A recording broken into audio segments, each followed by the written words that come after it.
let's talk about what went down with Damond, Goddess, and Bonita, because we finally got to see Damond's reaction to what Bonita did with all his stuff. And like I said, I'm sick, so if I sound a little different, that's why. But Damond gets out of jail, and he's sitting there outside the jail, rubbing all over Goddess's booty. He's sitting there thinking about what he's going to do to Goddess later in the bedroom. And next thing you know, freaking Goddess's mom pulls up with a damn horse in the middle of freaking downtown. I didn't even know that you could ride horses in downtown, but I did some research, and apparently you can, as long as you follow all the traffic laws. And did you guys notice how chopped Damond was in his confessionals? This man was fighting for dear life to keep his eyes open. You could tell he smoked himself a fat blunt right before he went into those confessionals, because he spent more time in these confessionals with his eyes closed than he actually did with them open. And then we see the producers interview Goddess's mom and her horse, and Goddess's mom, I think she's kind of on Damond, because she's like, you know, I think Goddess doesn't really know what she's in for right now. They're going to be in the honeymoon stage for the next few weeks, but even then, he's not going to show her the real Damond. And she's like, I feel like there's three sides to the story. And I thought she was going to say Damond, Goddess, and Bonita, but she said no, Damond, Goddess, and the truth. And just replace the truth with Bonita, because the mom's already suspecting something else is going on. Goddess's mom is smart. That's a mother's intuition right there, and Goddess needs to listen to her mama. And then we see Bonita, and she decides to go pull up on the plug because she's about to meet up with Damond the next day, and she's still freaking out because she has so much of his stuff to replace, and she said that he's really particular and he's got a really good memory, so it's not like he's just gonna forget about all the stuff he has. So she's trying to find as much stuff as she can that looks designer to replace his stuff with, so he hopefully doesn't freak out as much. So she meets up with this guy, and I think this guy is one of those people who kind of has the knockoff designer stuff that they make.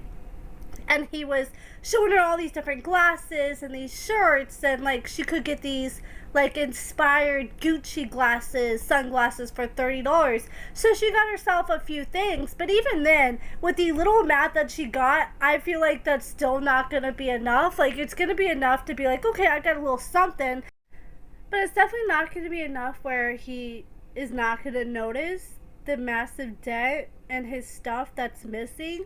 So she got him a few things, and then next thing you know, we see Damond and Goddess, and before Damond wanted to go home, he wanted to go to the storage unit. So they go to the storage unit, and they go and they open it up, and I thought he was going to open up the storage unit, and there was going to be like 3 or 4 things in there, but I guess apparently when Bonita switched the locks, Damond moved his stuff to a new storage unit, or changed the locks or something like that. And apparently, Bonita put a bunch of his kids' stuff in there, which is actually kind of smart, because there's so much stuff in there that he couldn't tell, like, what was actually his. So I feel like he's going to have to really dig through everything and spend some hours going through everything before he realizes how much of his shit is really gone.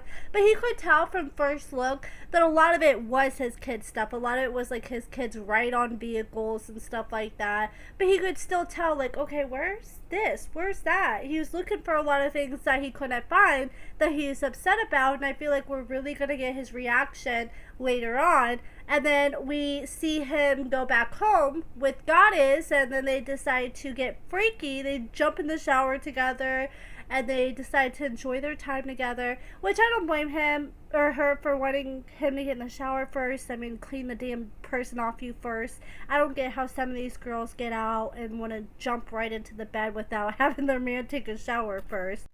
Apparently, Damond took one look underneath what was going on underneath Goddess's pants, and he said she was like a super soaker down there because it's been so long since she got laid. So they had to move things to the shower so he could clean up, she could clean up, and they got to enjoy some time together. But I will say, I'm very disappointed in his reaction to finding out that a lot of his stuff was gone, because I feel like we didn't get a genuine reaction, and he still doesn't fully know how much is really truly missing. I'm like, damn, after you've been building that up, this whole storyline up for the past 2 seasons.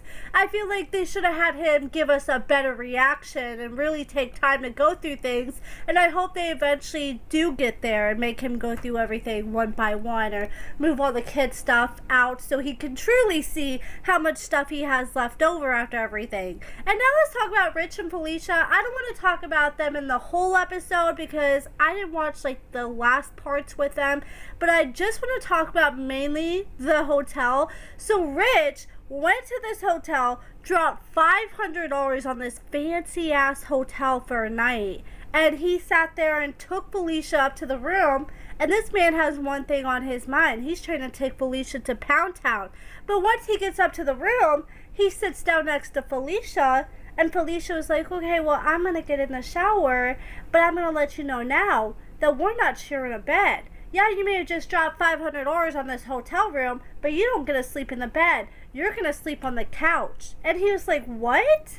And he couldn't believe what he was hearing. And I don't blame him, because I'm sure she's probably been building it up this whole time, sending him all these messages, talking dirty to him, getting him all excited for the day that he finally does get released, or she gets released. And now she's released, and now she's like, oh, I don't even want to be near you. And for me, that tells me that Felicia just isn't into that man. Because how are you like, oh, well, I don't even really know bro like that, so I don't want to sleep next to him. But this whole time you've been taking money from him, and you let him pick you up from prison. Like, make it make sense. And I understand some people wanting to take their time, but you guys have been together for a hot minute at this point.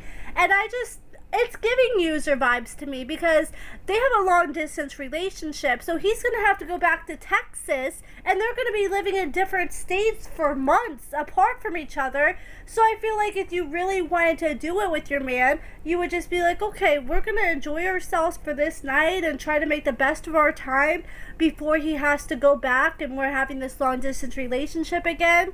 But the fact that this is the one night you're going to be spending with him for a long time, and you don't want to be intimate with him or even be anywhere near him, yeah, that's crazy work to me. What do you guys think? And even if she doesn't want to have sex with him, at least just like lay down and cuddle with him or something after all this time being together, and she doesn't want to be around him at all. That just seems a little sus to me. But you guys let me know what you guys think about all that in the comments below. I don't think these two are still together, because he has been spotted on dating apps since they were introduced to us on the show. And I've had a female reach out to me saying that I guess Rich reached out to her, was talking to her as a friend, trying to get to know her. Not as in a romantic way, but this is somebody he didn't know previously, and he was reaching out to somebody, and he was like, hey, I want to get to know you just as a friend. And after we saw Felicia freak out on him for trying to get to know her friend and smoke with her friend, you think he would learn his lesson and not do that anymore if he was still with Felicia. So the fact that he's doing that tells me he's most likely single. But that's it for this video, guys. Let me know what you guys think about everything in the comments below, and thank you so much for watching.